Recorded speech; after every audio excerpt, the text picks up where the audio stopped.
أعوذ بالله من الشيطان الرجيم بسم الله الرحمن الرحيم سيقول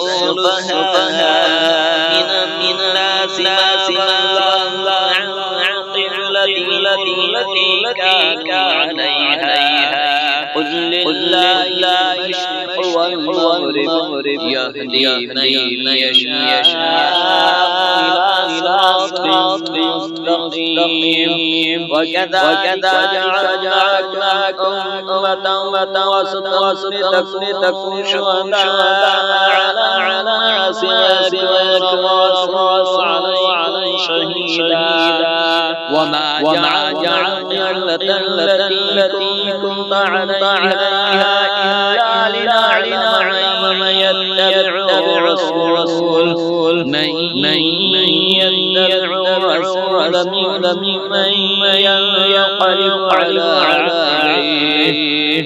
وإن كان لكبيرة إلا على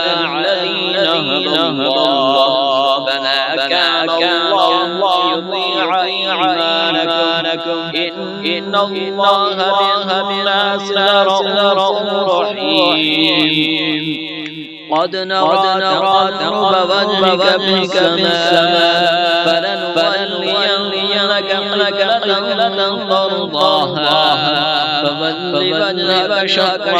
المسجد الحرام وحيثما كنتم فولوا وجوهكم شطره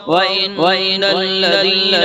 أوتوا الكتاب ليعلمون أنه الحق من ربهم وما الله بغافل عما يعملون بل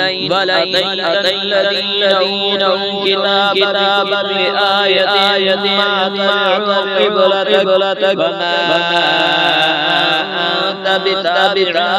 قبلتهم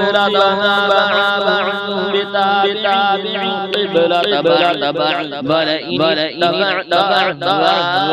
أهواءهم من بعد جاءك من العلم إنك إذا لمن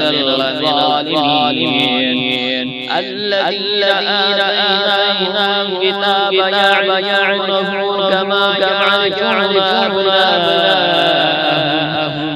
وإن فريقا منهم ليكتمون الحق يعلمون الحق من ربك فلا